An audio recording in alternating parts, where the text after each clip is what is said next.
we the teachers of MMPS are glad to inform you all about the World Yoga Day. Being healthy means one should possess a healthy mind and a healthy soul. We all are in a crisis in which we are not familiar with.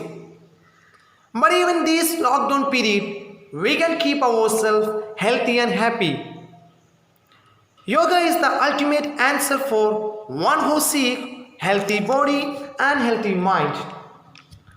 So our teachers are here to make us aware about the importance of yoga in our day-to-day life. നമസ്കാരം. എല്ലാ വർഷവും June 21 അന്താരാഷ്ട്ര യോഗാ ദിനമായി നമ്മൾ ആചരിക്കുന്നു. 2014 September 27 നമ്മുടെ പ്രധാനമന്ത്രിയായിട്ടുള്ള നരേന്ദ്രമോദി അദ്ദേഹം ഐക്യരാഷ്ട്രസഭയിൽ യോഗ എന്ന കലയുടെ പ്രാധാന്യത്തെക്കുറിച്ച് സംസാരിക്കുകയും തുടർന്ന് യോഗയ്ക്ക് ഒരു അന്താരാഷ്ട്ര ദിനം ആചരിക്കാനുള്ള അവസരമൊരുക്കണമെന്ന് അഭ്യർത്ഥിക്കുകയും ചെയ്തതിൻ്റെ ഫലമായി 2015 ജൂൺ 21 അന്താരാഷ്ട്ര യോഗാ ദിനമായി ആചരിക്കാൻ തീരുമാനിച്ചു. ഇനി എന്താണ് ജൂൺ 21 പ്രാധാന്യം? അതായത് നമുക്കറിയാം, ഉത്തരാർദ്ധഗോളത്തിൽ ഏറ്റവും ദൈർഘ്യമേറിയ പകലുള്ള ദിവസമാണ് ജൂൺ 21. അതുകൊണ്ട് തന്നെ യോഗ ദിനമായി ആചരിക്കുന്ന ജൂൺ 21 ഒരു പ്രത്യേകത കൂടിയുണ്ട്. ഇനി യോഗം എന്ന വാക്കിന് അർത്ഥം സംയോജനമെന്നാണ്. മനസ്സിൻ്റെയും ശരീരത്തിൻ്റെയും ആത്മാവിൻ്റെയും ഒക്കെ സംയോജനമാണ് ഈ യോഗ എന്ന കലയിലൂടെ ലക്ഷ്യം വയ്ക്കുന്നത്.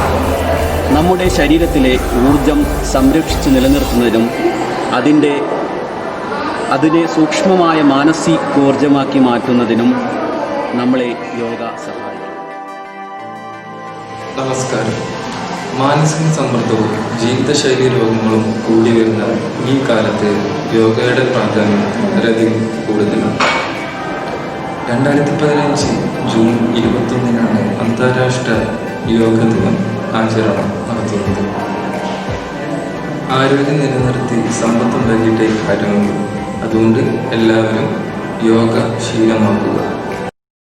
ജൂൺ 21 അന്താരാഷ്ട്ര യോഗാ ദിനം. എന്താണ് യോഗ? യോഗ എന്ന് വെച്ചാൽ കൂടിച്ചേരൽ എന്നാണ് അർത്ഥം. ശരീരവും പ്രാണനും മനസ്സും പ്രാണനും തമ്മിലുള്ള കൂടിച്ചേരൽ. യോഗ നമ്മുടെ ഫിസിക്കൽ ആൻഡ് മെൻ്റൽ ഹെൽത്തിനെ സ്ട്രോങ് ആക്കാൻ സഹായിക്കുന്നു.